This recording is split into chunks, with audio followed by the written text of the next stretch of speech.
podcasts you love. From people you trust. This is Twit. Bandwidth for Maxwell's House is brought to you by CacheFly at CacheFly.com.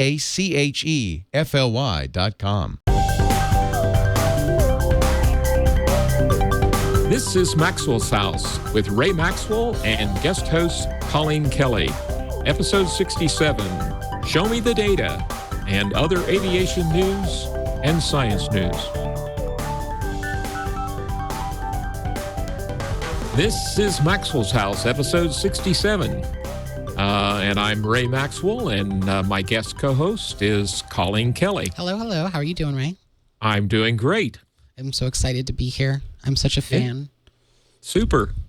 We're going to cover a number of things today. I've got a little potpourri at the beginning, and then we're going to cover the aviation news, a little science news, and then I'm going to talk a little bit about the difference between data and anecdotes, because one of my pet peeves is today we get lots of anecdotes on the news with very little data. Oh, you mean the current news media isn't terribly scientifically literate? I would have never guessed that. Right. Oh, my. Anyway, we'll start off. Last week I mentioned that I had ordered a new toy, and I got it this week, and I tried it out yesterday, and I'm really happy with it. I have a device. Let me turn it on so you can see the screen. I have a underwater case for my iPad, and an iPhone will fit in there as well. Oh, that's really cool. But does the capacitive touchscreen still work? Yes. Ooh. How about that? The plastic, whatever it is, you can operate it right through it.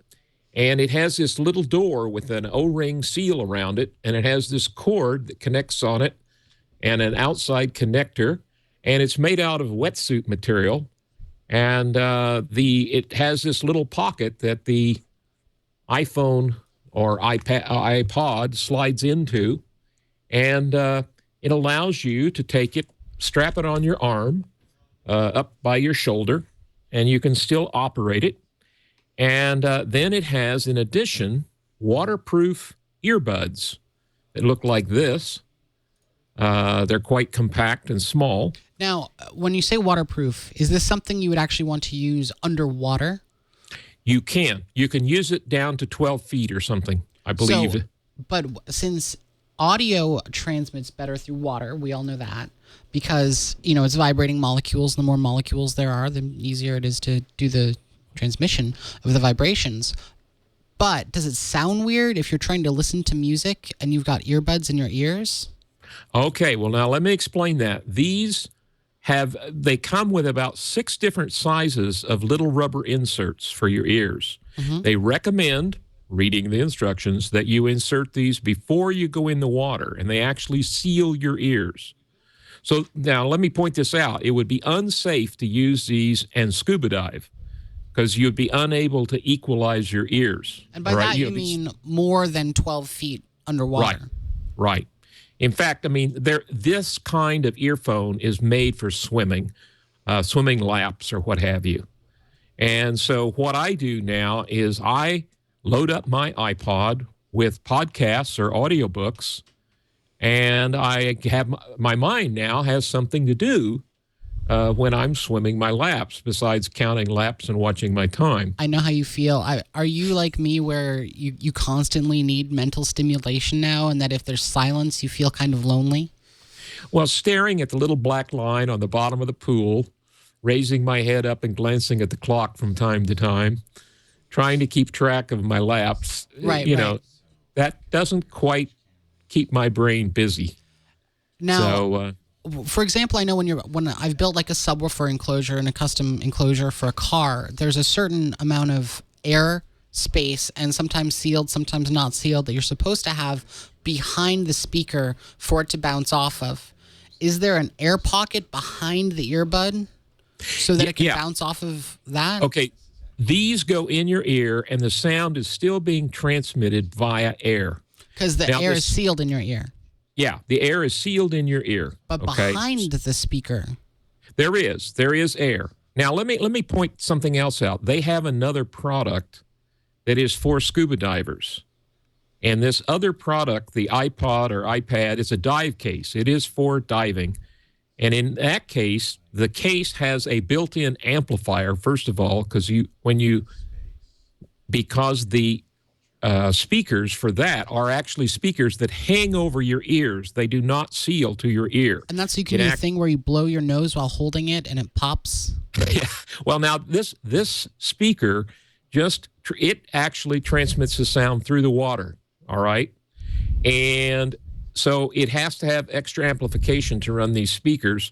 And as you go down deeper, the airspace behind the diaphragm in these speakers, the pressure of the water increases and compresses the diaphragm, so you have to keep turning up the volume as you go down to compensate for that. Isn't that I assume audio is like light, where it's what is it? It's a force squared over distance, so it takes exponentially more power to produce the noise when you go farther away, right? That's right.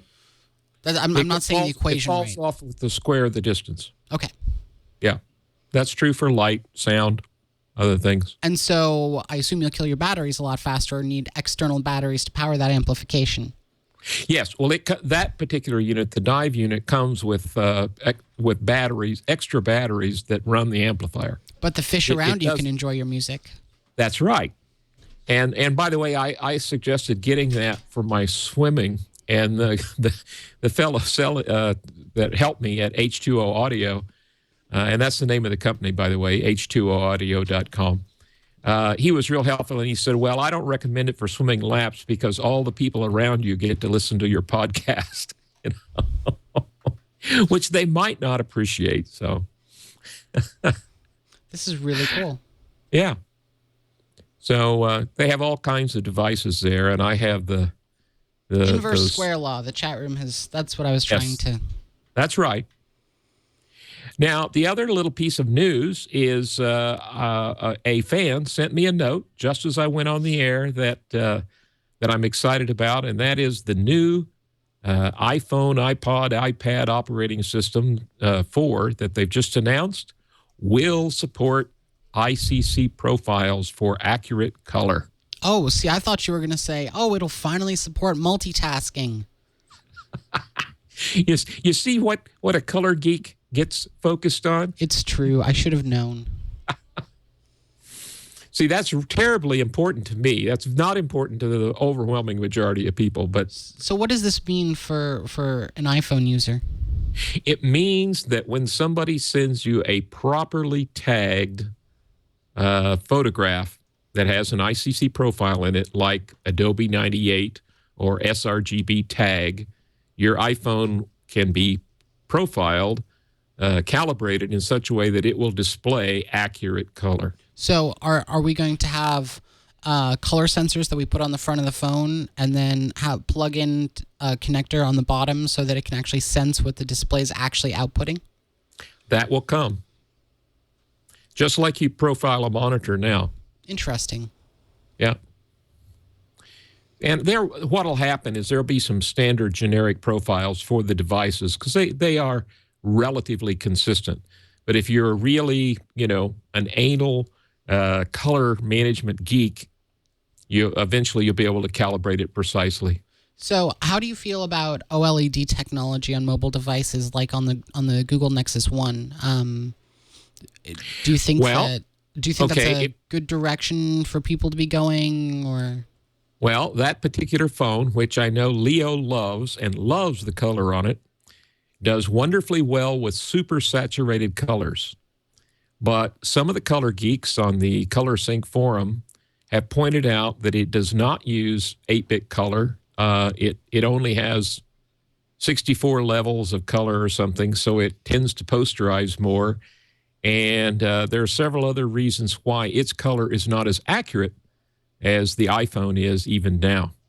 Interesting. So even though we like to think, OLED, the black levels are so nice, the color accuracy is not necessarily all there at this point. It could be. It could be if they use the correct D to A's and so forth. But in the Nexus one, I'm told, I haven't tried it, but the Color Sync Forum was complaining about that. Now, the other one that we complain about along with that now is the new, is it Sharp that has the yellow phosphor now on its screen? Right. Yeah, they're the ones that we were seeing with the George Takei commercials where he screams at the... Right. That, once again, okay, so it makes a bigger color gamut, but if the people who are originating the show have calibrated their systems correctly, it won't show accurate color. It'll overdo the color and make them super saturated and gaudy, but not necessarily accurate. So they're adding in something that's not going to be improving the content in any way. It's just, hey, look, we added another one. Yeah. Sell the device. But if the originators have a red, green, blue camera that has a certain size gamut that they're transmitting, or really it's the encoding scheme that limits the gamut. Interesting. So it's the digital encoding has a certain size gamut that it is designed for. And if you have a receiving device that has a larger gamut, it doesn't buy you anything if you want accuracy. A chain is only as strong as its weakest link. There you go. So with that, it brings us to aviation news.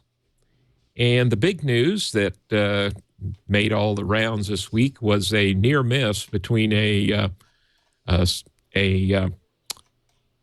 Boeing 777 and actually a Cessna 182. It was reported in the news that it was an Aeronca Chief, but it has since been corrected. And they have determined that reading the registration number in the transcript that it was a Cessna 182, and this was taking off from the San Francisco International Airport.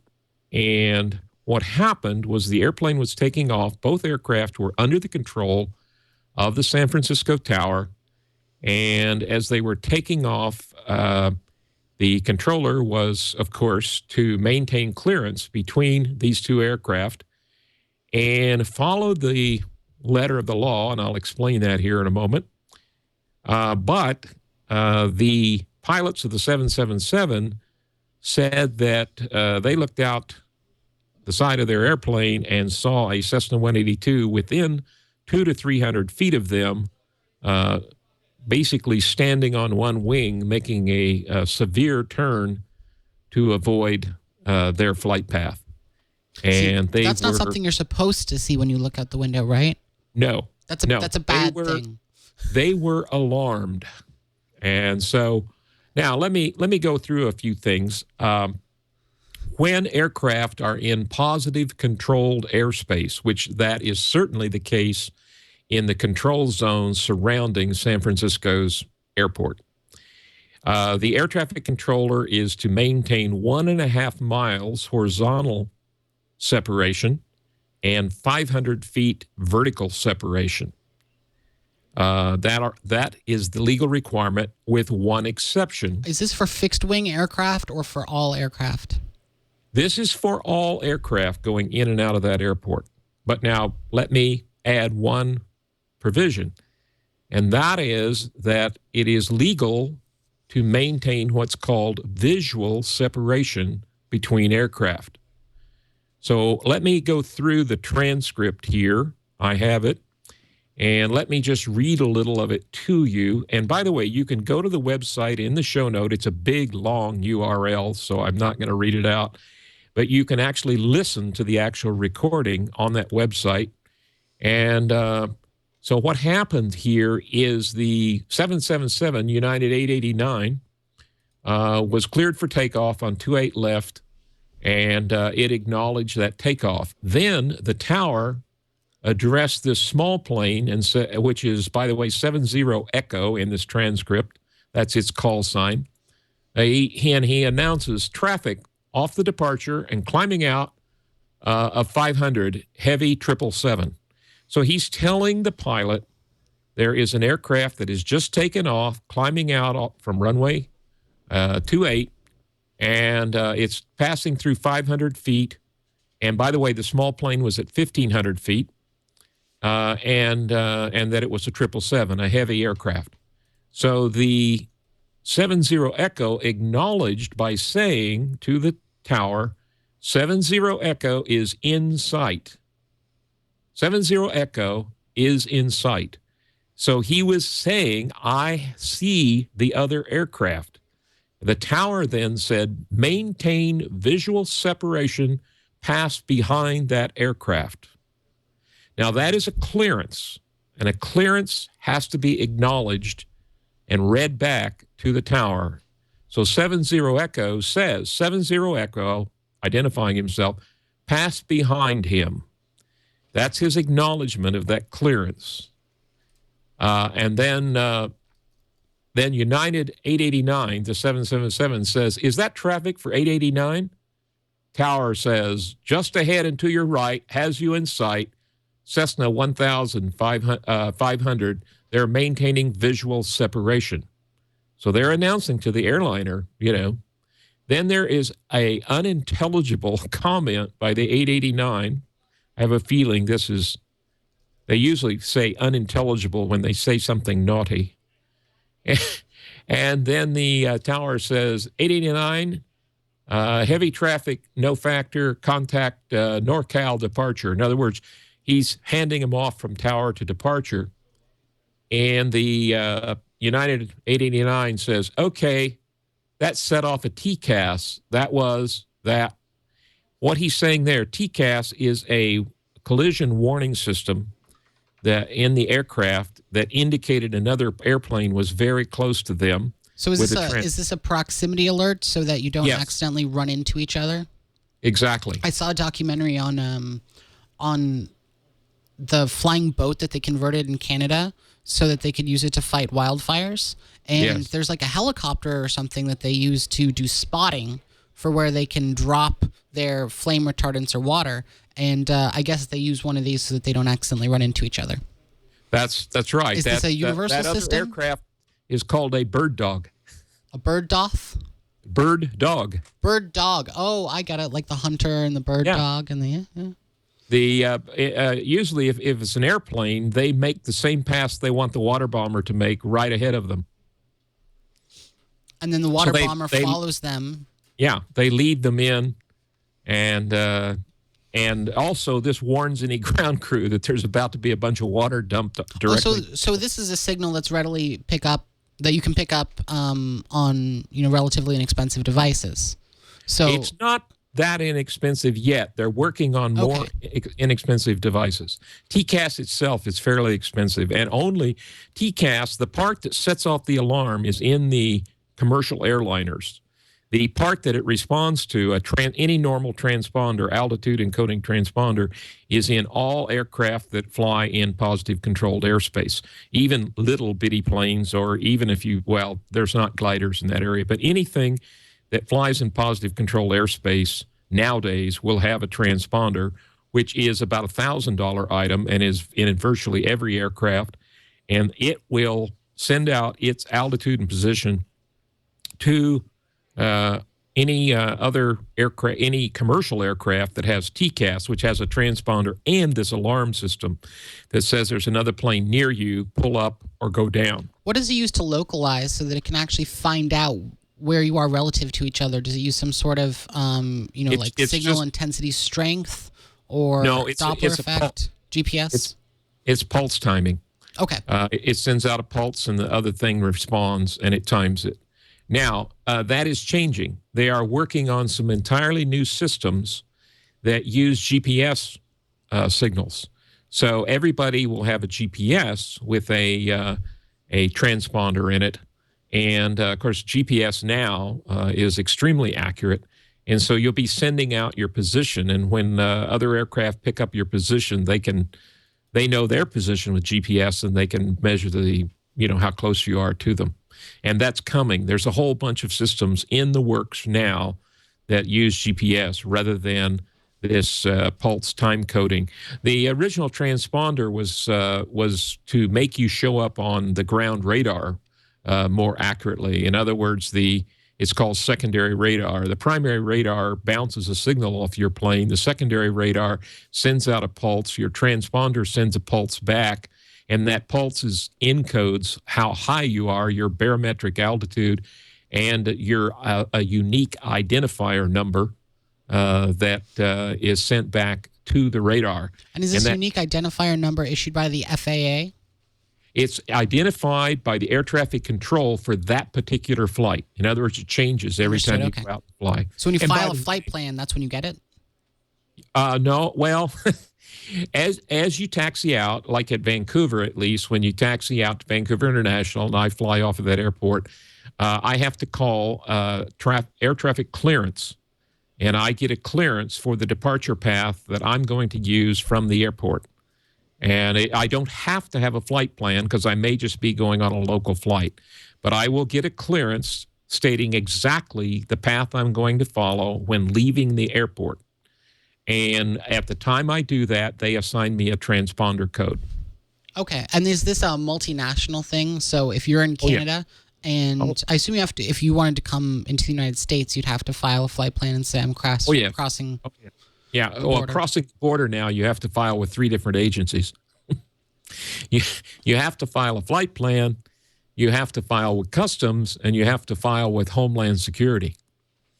Oh, that's lovely. And then that's just with the United States. You also probably have to tell Canada you're leaving, right? Well, you have to file a flight plan through their system. Okay, and is that system linked with the American system, or are those two separate flight plan systems? No, the air traffic control is all linked. Okay, that's They hand the aircraft off from one to the other, going either way. And is that just Canada or the United States, or are we talking about the entire world? That's the whole world. Okay. Yeah. Just like the DNS system, everything works pretty and everyone gets along. Right. Now, I'll tell you a little side note that only the techies would appreciate.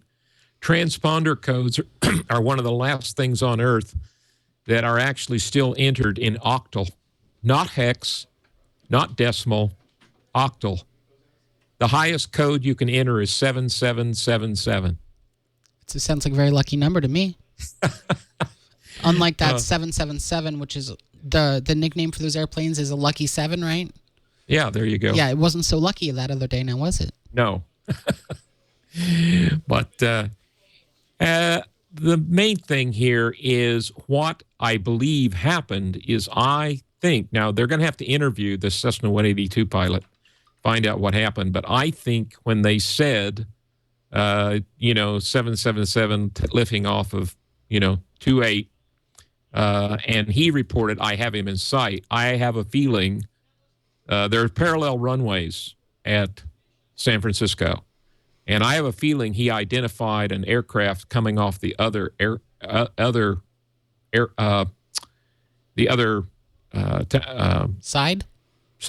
of the airport, and the other runway, and didn't see the aircraft he thought he saw. And so he reported the other aircraft in sight, which puts the air traffic controller at ease. And then the air traffic controller said, pass behind. And I think he was looking at another aircraft. So when you say, I have another aircraft in sight, you better be sure that you've got the right airplane. But they all look the same. It'd be really cool if they, started releasing some sort of augmented reality displays. Have you ever seen like an Apache helicopter pilot where it gives you a real-time heads-up display and tracks your head? Something like that, where you can look at a plane out the window and be like, what's that? And it'll actually tell you like its identification number, rather than like, I'm going this way and they're going this way and I kind of see him here. Who is that, Mr. Tower? Well, that is starting to happen with glass cockpits and heads-up displays, even in small planes. That's super cool. It's definitely happening. I bet that's something you could write on an iPhone or on an Android device. Because they've got the rotational sensors, and they've got GPS, and they've got the ability to be a compass. So have you ever seen the Google Star Map functionality, Google Sky? No, but now they have one. They have one on the iPhone that is a simulated cockpit that has an artificial horizon, a directional gyro, gives your latitude, longitude, and everything. Oh, that's cool. But I actually wrote the author of it to suggest that he put a warning on it because there is a problem. Stop playing with it while you're flying? Well, some pilots looked at it and said, oh, it's a backup instrument. I'll carry this in the airplane with me and use it as a backup. Ooh. Now, let me explain why that will not work. This has an accelerometer in it, okay? Right. And that's fine. That's based on gravity, but if you're turning and gravity is not pointing down anymore. You got it. You need gyros, not accelerometers, because it will tell you your level when you're in a turn. Oh, that's interesting. So those fun little instruments that you can play with in the iPhone on the ground, and of course the GPS is very accurate and the compass isn't bad, but the accelerometers do not tell you when you're flying straight and level. You need a gyro. There are no gyros in the iPhone. But you could get a gyro, attach it to the plane, and then pair it via Bluetooth and communicate with it. Problem solved. There we go. And then you could point it out a window and be like, have a little crosshair thing, press a button, and be like, identify this plane, and it could tell you what it is. Yeah. Well, some of these little simulators, there's one that's a speedometer for your car. Oh, yeah. Have I told you about the application that I made with a friend of mine? No. Okay, so I have this eternal problem. I'm trying to figure out whether it's I just don't get very good REM sleep at night or whatever. But no matter how much I sleep, I am eternally I feel tired. I'll sleep for 12 hours, 16 hours, whatever. So my friend and I wrote this application for me. It's called Alarm Clock Extreme, and it's based on the source code for the original Android alarm clock, except I utilize the sensors in the device to ensure that I actually wake up and go to work. So what happens is it goes off in the morning, and if the alarm goes off, you have to shake it to snooze. And you keep shaking it, and you keep snoozing. And the reason I do that is it used to show up on the screen, disable or snooze. And, my eyes would be blurry, and I'm trying to snooze, and I snooze 5 or 6 times. That's a lot of times that you can get it wrong and disable it. So what would happen is I'd turn off my alarm, and I'd oversleep, and I'd be late to work. So now I shake to snooze. Now, the next function that we added is that you can only snooze it. You can't disable it. The only way once it's going off to disable it is you have to travel at a minimum speed. So for me, it's set to 25 miles an hour so that I have to be driving to work. Otherwise, my alarm will not keep going off, forcing me to keep snoozing it. So there's no way for me to oversleep. I just have to, I wake up in the morning, I shake, shake, shake. Okay, I'm out of bed. I'm going to work. Shake, shake, shake. Drive to work. Now it's off, and it's on every single day, automatically. I can't forget to, as long as the phone is charged, it works. Okay, now the next thing you add is an accelerometer in your toothbrush that's Bluetooth coupled to it. So you have to brush your teeth before it goes off. Well, what we could do, no. I know how we could do that without the accelerometer. We could have it so that I have to hold the phone to the electric toothbrush, and the audio will recognize the vibrations of that toothbrush since it oscillates in a frequency that's very recognizable. There you go. So everyone's asking, is this in the market? It will be in a couple of days. I'm just finishing all of the copy for it and advertising stuff. But you'll be able to buy it for $1 or $2 soon. Alarm Clock Extreme. I figured it was better to be obvious than creative with the title. That's great. I like it. Oh. Well, now the other item I wanted to cover under aviation was last week, of course, I did an entire show on it, and I left out one important thing that I wanted to talk about a little bit, and that's how one very basic part of airplane flying has changed since I learned to fly. And I had several people write me and ask me questions about this, so I thought I would cover it on this week's show. And that is flying what they euphemistically call tail draggers. Oh, is this like in World War II with like Spitfires where the tail had a tiny little wheel and then there were 2 big wheels up on the wings and it would kind of tilt back? That's right. Rather than standing and having a landing gear at the nose like a P-38 Lightning or something? Right. Now, that's called a tricycle gear. So there are two kinds of landing gears. There's the tail dragger, and there's the tricycle gear. Now, let me just point out that when I learned to fly, the overwhelming majority of aircraft and all the aircraft I learned in were tail draggers, but we didn't call them tail draggers in those days because they were in the vast majority. They were called conventional gear, conventional landing gear. Oh, I see. And now, since they're in the minority, you have to come up with some sort of, slur for them. Right. Well, it's interesting because the truth of the matter is, if you learn to fly in a tail dragger, you have no trouble whatsoever flying a tricycle gear. But if you learn in a tricycle geared airplane, you can get yourself in big trouble in making the transition to a tail dragger. I suspect because you can't see where you're landing. No, that is one of the problems. And especially if you have a high nose on some aircraft, you have to taxi in an S pattern back and forth so you can see what's ahead of you.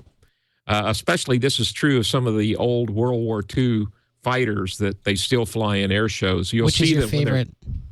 When you see them taxiing on the ground, quite often you'll see them taxiing back and forth in an S formation. Now, to be fair, most of the Cessnas and the others, you can see over the nose and you can see what's ahead of you. But the key thing is in those aircraft, the center of gravity is behind the main landing gear. In a tricycle gear, the center of gravity is ahead of the main landing gear. That's why it sits on its nose, of course. But when you put the center of gravity behind the main landing gear, if the aircraft starts to turn, it has a tendency to oversteer because the center of gravity tries to pass one of the wheels on the main landing gear. That's interesting. So it's just like a car. For example, if I'm auto racing and I have a rear-wheel drive car or a very strangely configured all-wheel drive car, if I turn too hard and I jam on the gas and the rear wheels break traction, it will rotate and spin. But if there's a front-wheel drive car, you do too much and you jam on the gas and you turn too hard, you'll just keep going straight. That's right. It's a similar thing. It's not quite the same, but it's the center of gravity tries to pass one of the tires. And so if you start it has no tendency to go straight ahead. It has a tendency, once you start turning, to turn harder and oversteer. And you steer in an airplane with your feet. So that's the yaw control? Yes, that's yaw control. It's controlled by your rudder and your tail wheel. And your tail wheel is usually coupled by springs to your rudder pedals and your feet. And so you have to steer and keep it straight with your feet. And when people are used to driving a car, they tend to want to turn the wheel, which is roll control in an airplane, not steering. That's a good way to flip yourself upside down pretty quick. Yes. Well, you do what's known as a ground loop, which is the thing rotates, yaws right around, the tail and the nose change places. Is that a flat spin also? Well, the flat spin's in the air. It's a different thing. Okay. But this is a ground loop, and usually the rotating forces, the centrifugal force, makes one wing go down and hit the ground. So if you turn that suddenly, the thing will roll and put a wing into the ground and bend the wing, and it can ruin your whole day. Yeah. Now, let me just point out that if you learn to fly in a tail dragger and you have what I call lively toes, or, your feet, you learn right from the beginning. Primacy is a big thing in flying. What you learn when you first start flying sticks with you your whole flying career. And if you learn in a tail dragger, and they're hard to find now, you will never have any trouble going into a tricycle gear, because a tricycle gear airplane, when it lands, well, let me go back to the conventional gear or tail dragger.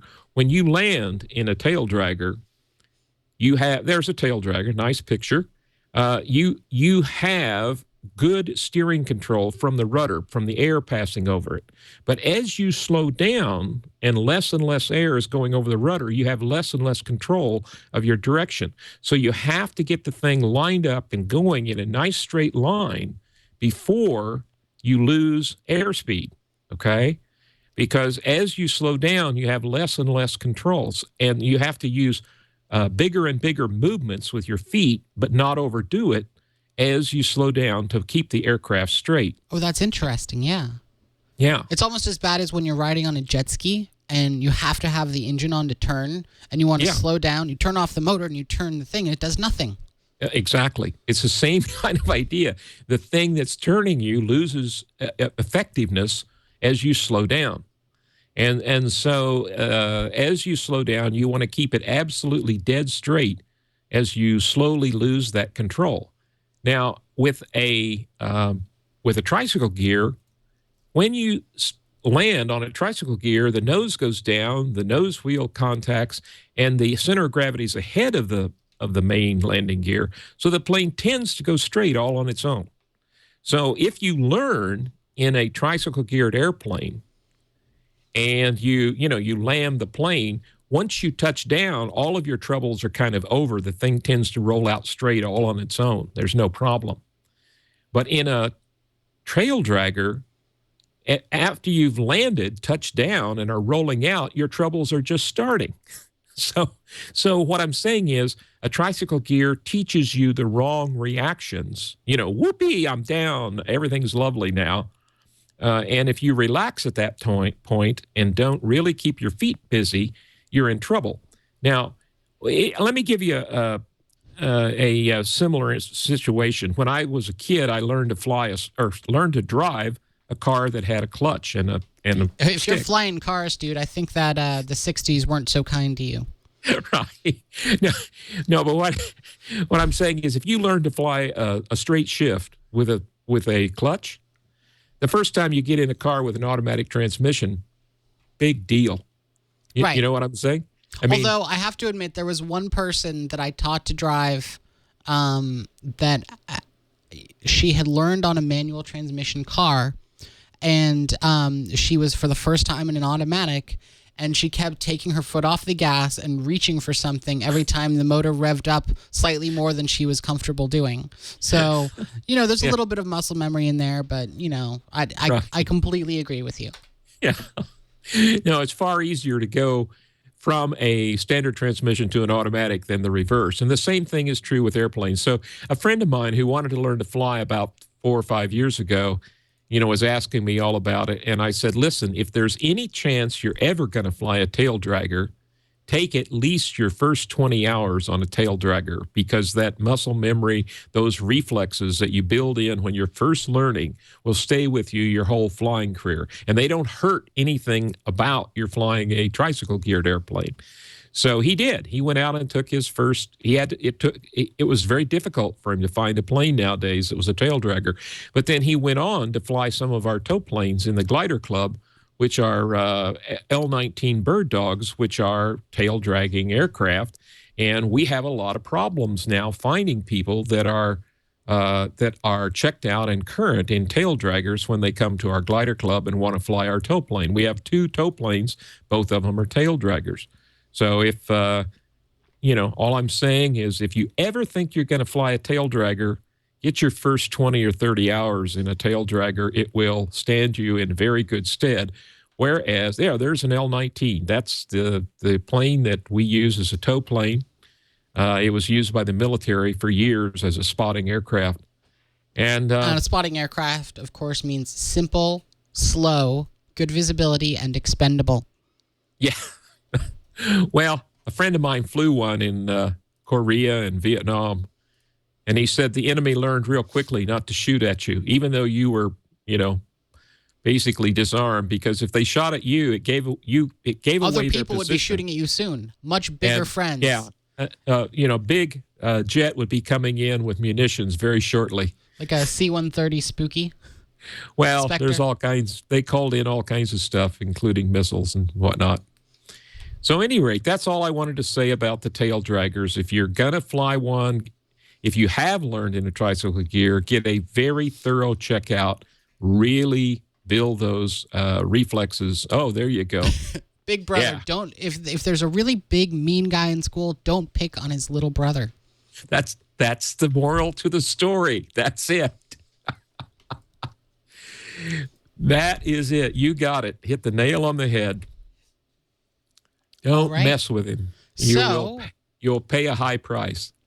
So you asked me yesterday when you found out that I was going to be filling in, Dr. Kiki's off right now, and they said, oh, maybe we'll have to cancel the show. And I said, no, please, for once, let me hang out with, Ray for at least an hour. And my dream has finally come true. And you asked me if there was a question that I'd like you to cover. And one thing that I've always wondered is, from my understanding of aerodynamics and airfoils, the way that a wing creates lift is that the surface area is greater on the top, it's curved, and it's flat on the bottom.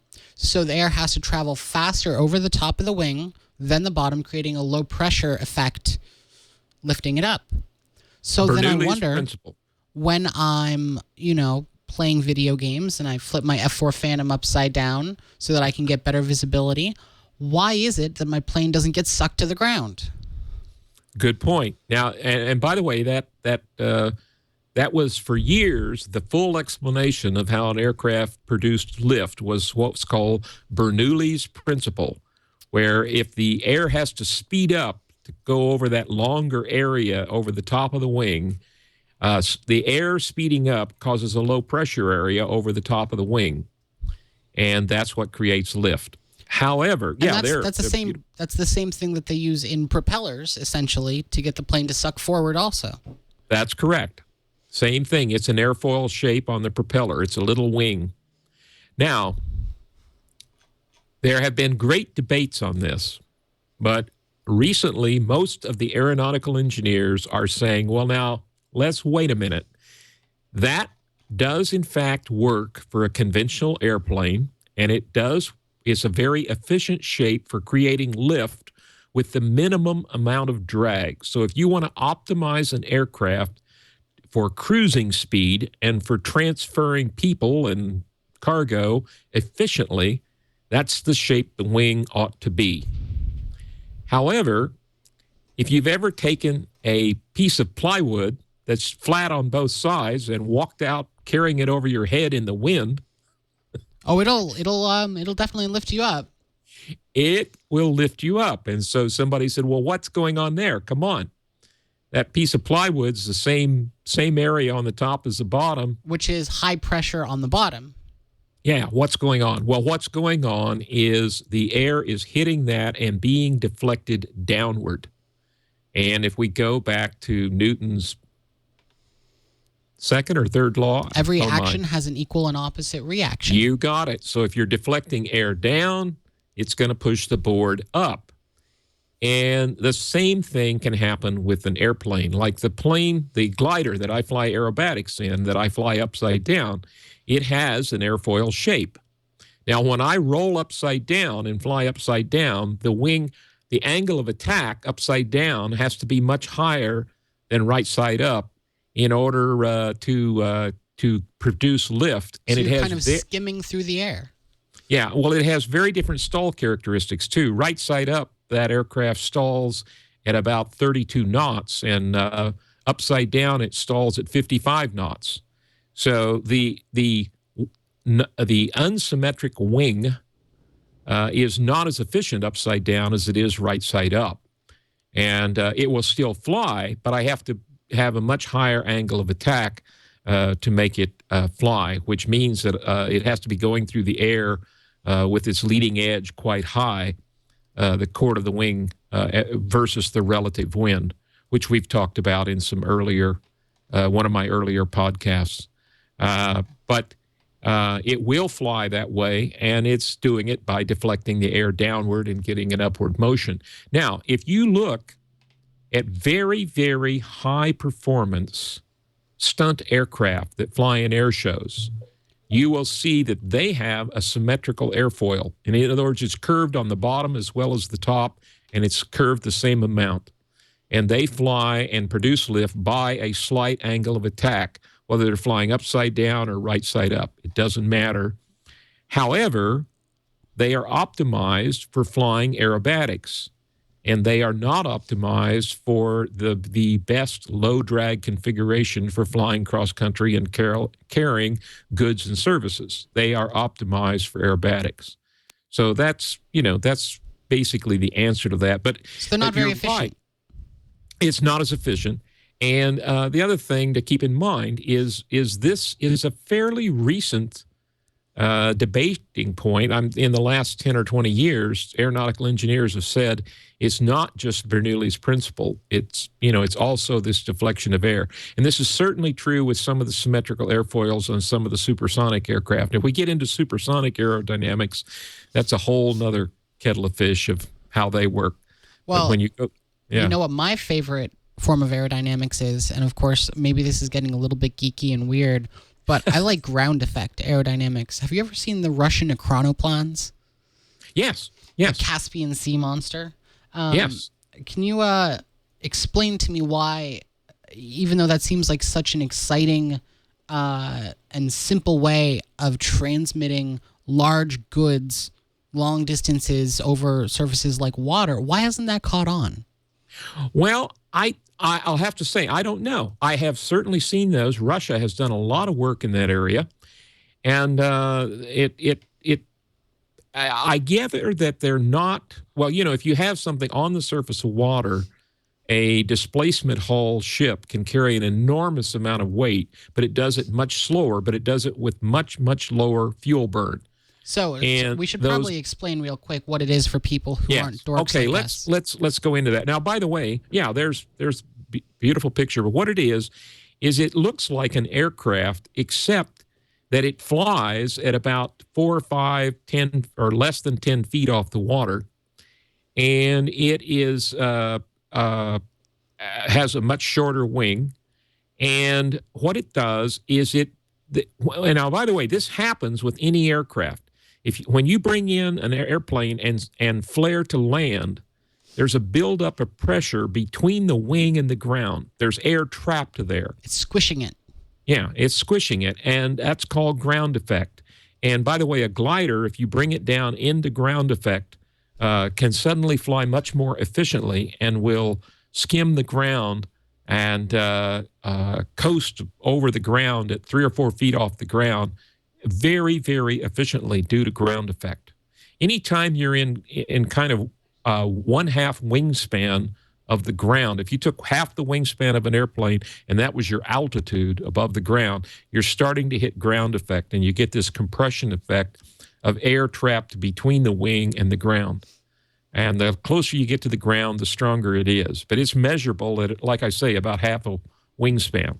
And so a chronoplan essentially depends on this effect as its primary way of flying. That's right. It squishes this little area of air between its stubby little wings and the water, which is usually below it, though it can be on a hard surface, and glides across that. And since it doesn't need to, I guess, it doesn't need to fly in a more difficult sense, it's more efficient? Yes, because once you get in ground effect, it's more efficient. But keep in mind, it's not as efficient as a displacement hull boat. It's much faster. It's much, much faster, of course.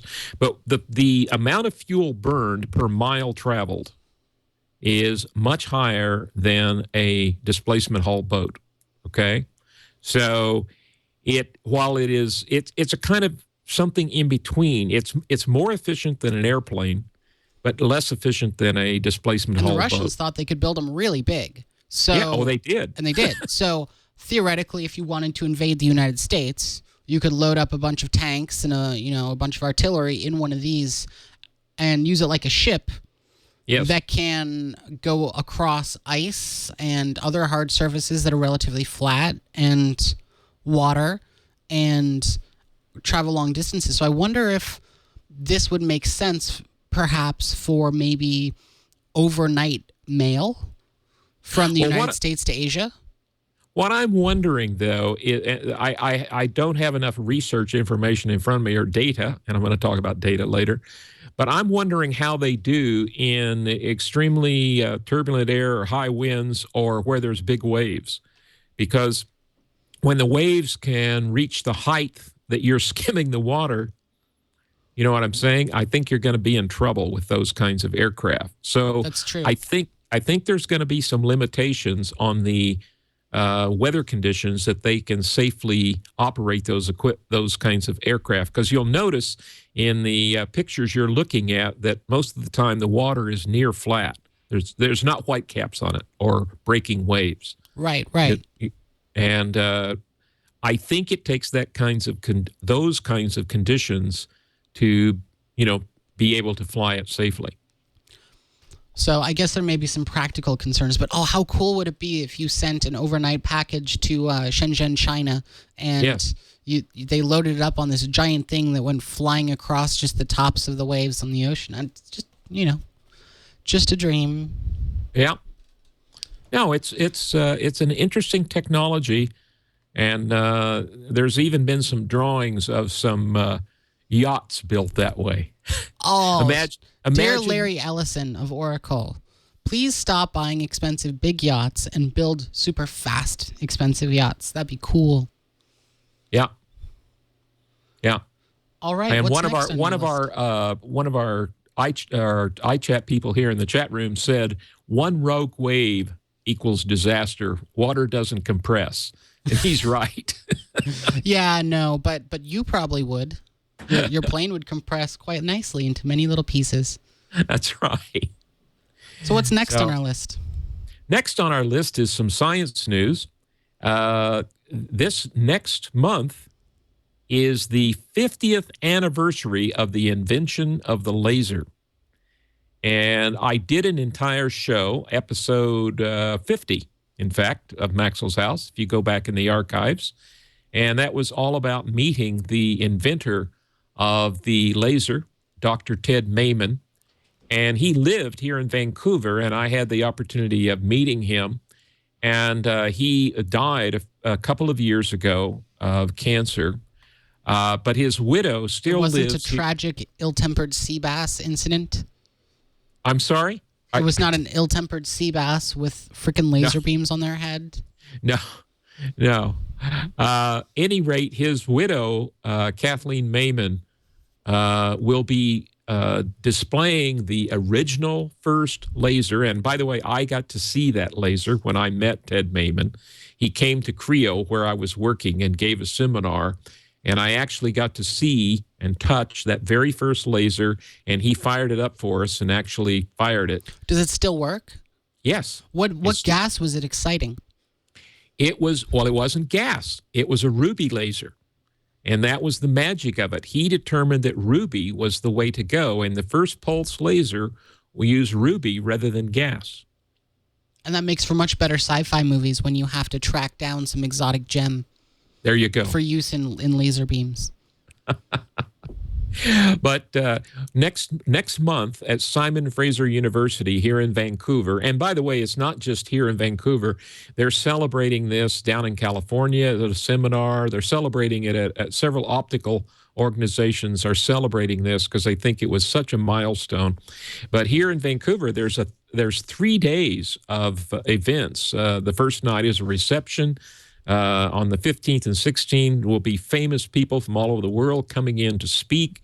And Kathleen Mayman is bringing that original laser, and they're going to fire it. How big is it? It's tiny. The actual working parts of it are about 3 inches long. Now, the chassis and power That's supply. impressive. Yeah, the chassis and power supply is about 10 inches long. And but the actual laser unit itself is only about 3 inches long. It's like a laser pointer. Yeah, almost. Yeah.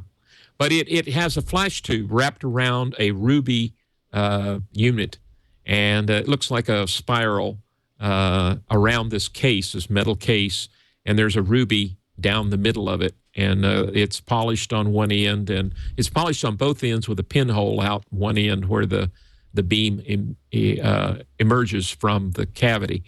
But a friend of mine, Dan Gilbert, knew Ted Mayman quite well, and Ted had some spare parts from building that original laser, and he gave those to Dan. And Dan is a super machinist.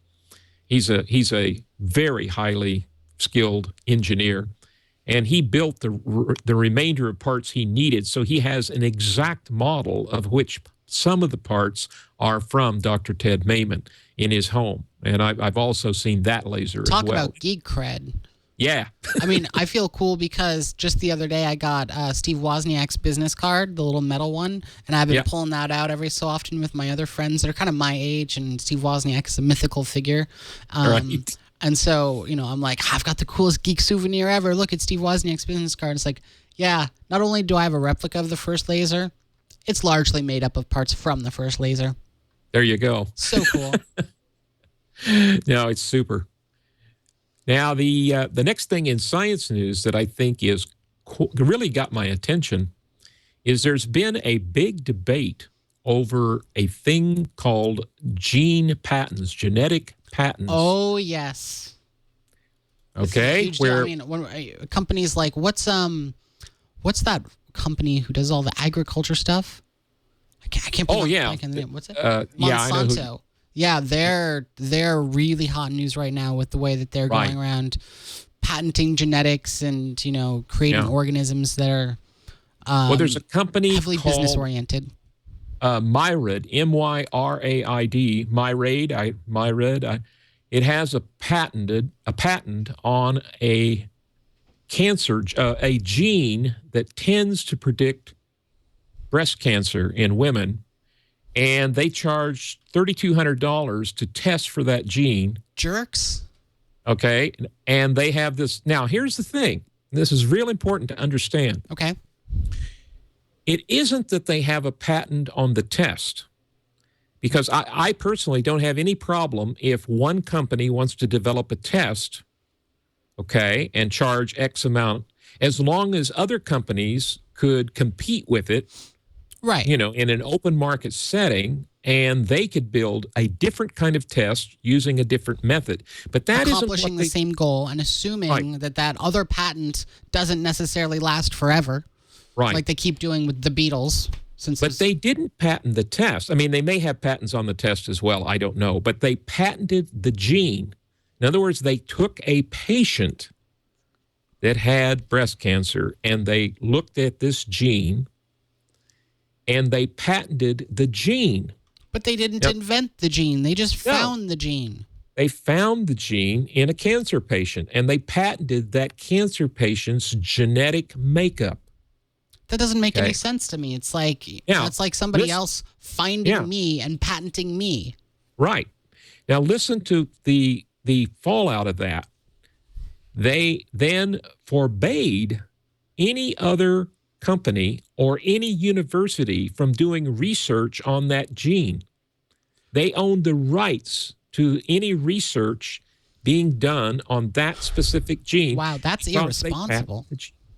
Yeah, they halted research for better or cheaper methods of detecting the gene. There was a professor that was on television the other day, and he was just irate because he said, I know things about that gene, and I am forbidden from speaking about it because of this patent. Now, can you imagine that? In other words, he knows things that could save people's lives. Right. And this patent prevented him from speaking. And I mean, the way I think of this is it's almost worse than the issue of, there's millions of genetic codes of millions and millions of organisms that we haven't discovered yet. So we want biodiversity in our ecosystem because these genetics could cure breast cancer. Right. But there's the issue of that we haven't found all of them. We haven't sequenced all of them. We haven't looked into all of them.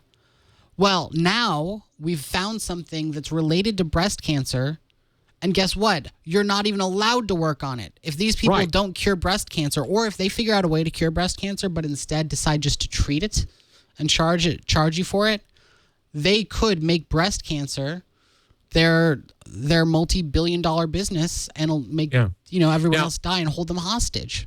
Let me give you some more details. This is so draconian to me. They own this patent, and they own all mutations of that gene.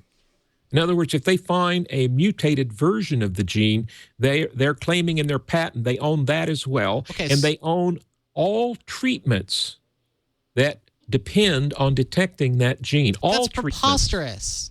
Yeah. Now, that makes me so. I mean, if they found the genetics of the oldest organism on Earth, yeah, that's the farthest back in our genetic diverse history, and they patented that, and they therefore own all genetic mutations. They own everyone on Earth. I guess following that logic, yes. Now, here's the good news. Day before yesterday, a court ruled against this kind of patent. Now, there's going to be a big set of appeals and a big legal battle, but at least one court has said this is ridiculous. The patent office should have never, ever issued this patent. And they have said, it's all over. But of course, the company is appealing this decision. But we have one decision in a lower court to start this all off saying, no, you can't patent genes. So, but of course, I think what brought this to a head was when Monsanto was patenting various kinds of plants and genetic manipulation of corn and things like that. That was one thing. That was pure dollars and cents in business. But when they start patenting human genetics, I think they crossed a boundary there that got people's attention, and they're going, wait a minute, let's back up here and have a second look at this.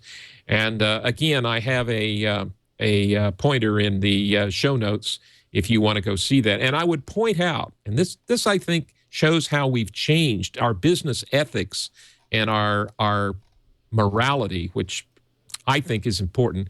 When the polio vaccine, there were 2 polio vaccines that came out, and those polio vaccines were not patented.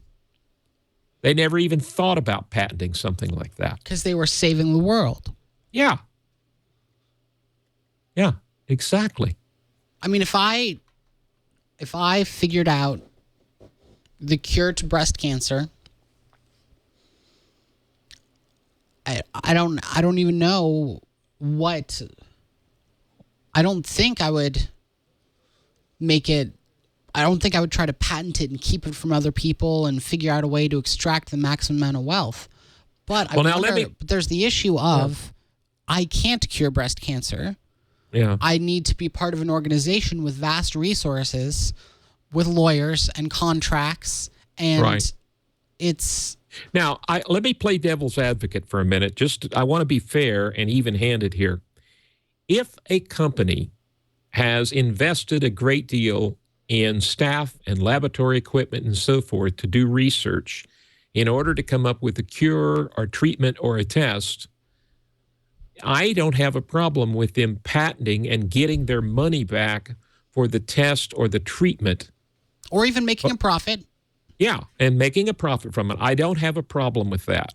But when their patent prevents other people from even doing research on that kind of problem, right, then I've got a problem. So that I'm trying to draw that line. I do not object to people getting their hard-earned money where they've spent on research to develop a new drug, a new treatment, or a new test.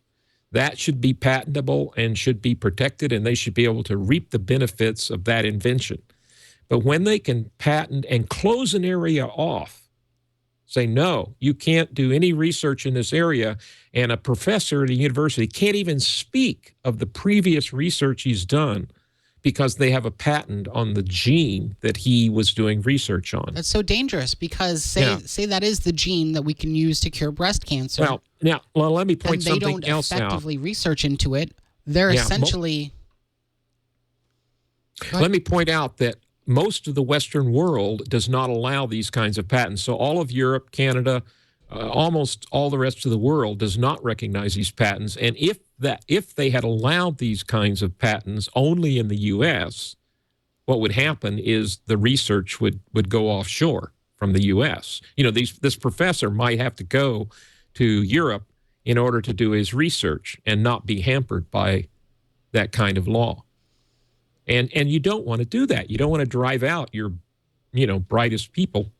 We seem to be pretty good at doing that these days, though, here in North America. Yeah. All right. Well, now the good news is we don't have a show coming after us, so we can run over a little bit, I take it. It's true.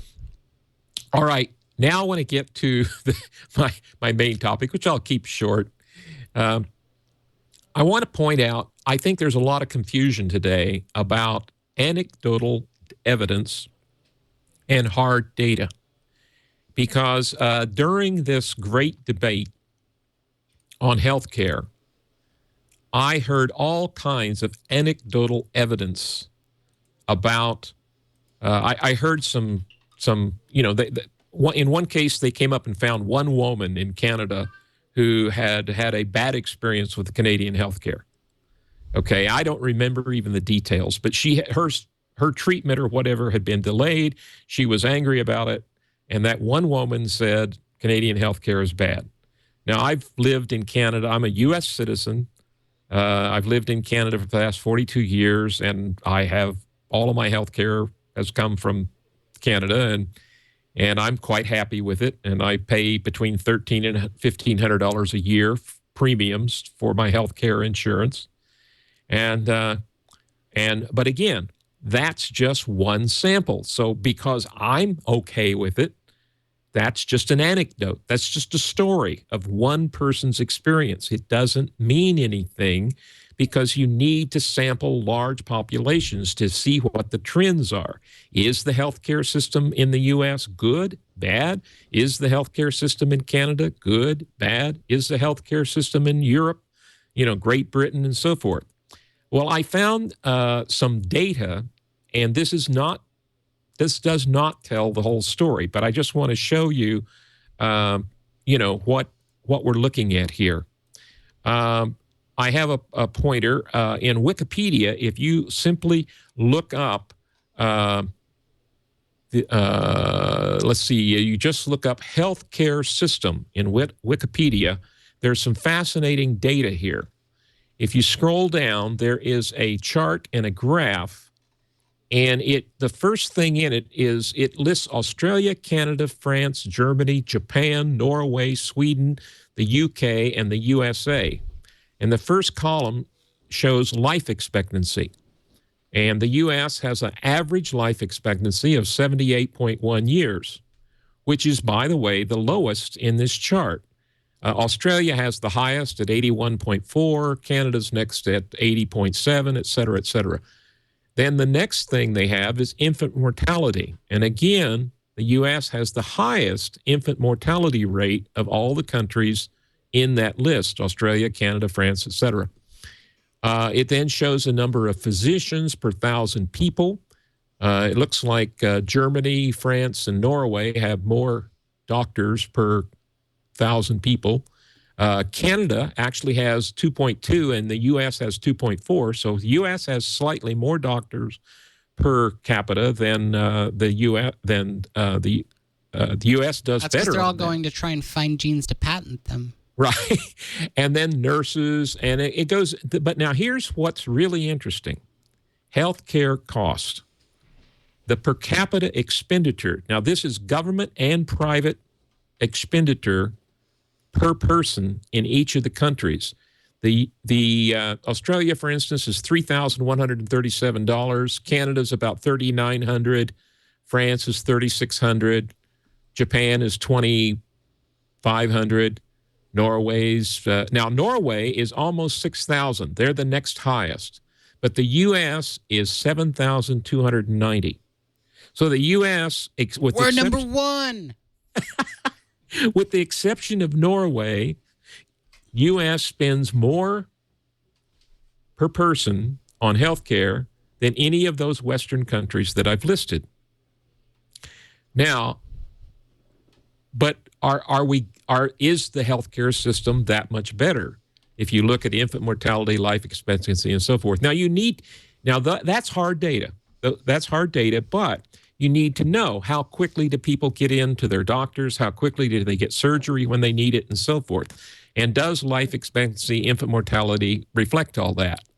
And like I say, in the news, most of the time, we just got raving people that were mad at the U.S. system or mad at Canada's system or mad at Great Britain's system. I'm just mad at everything, man. Yeah, those are anecdotes. They don't tell you the whole picture.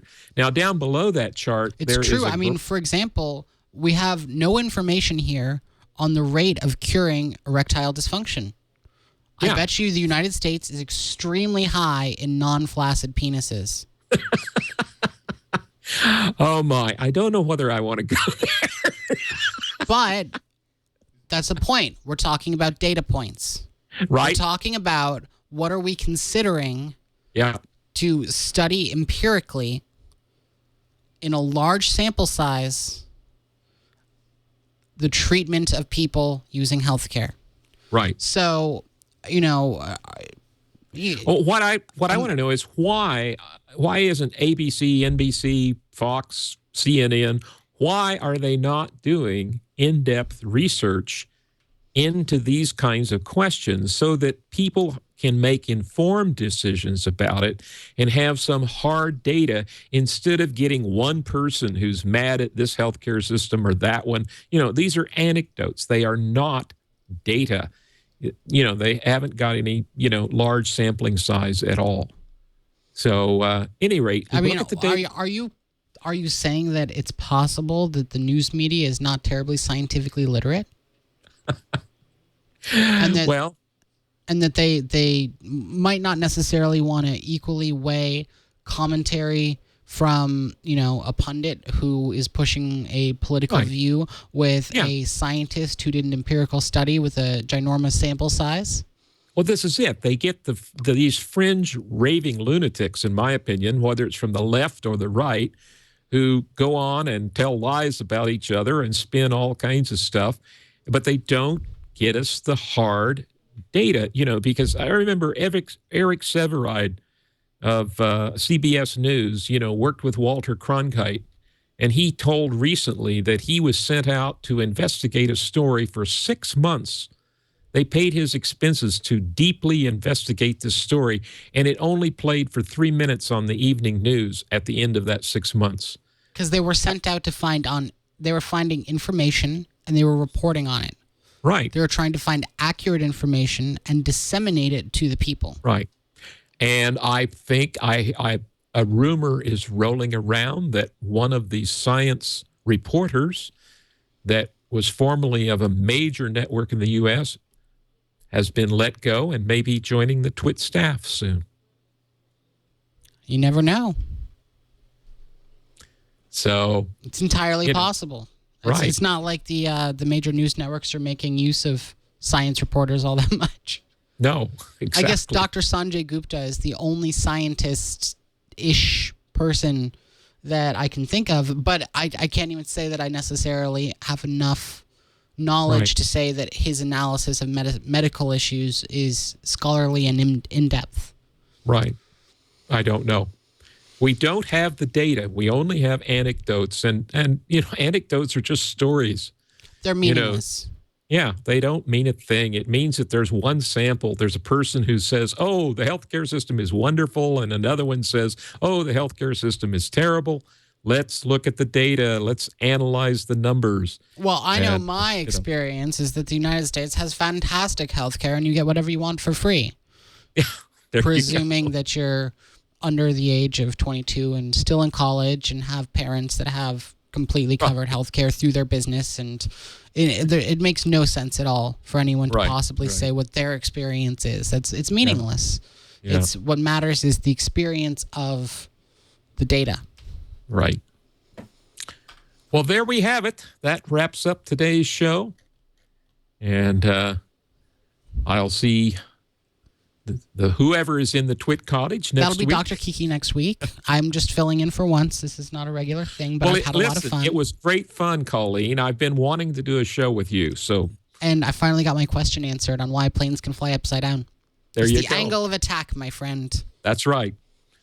Enough angle attack, and it'll fly even upside down. Not as efficiently, but it will fly. That's what matters. I mean, I'm not so much worrying about the gas mileage and more not hitting the ground. That's right. That's very important.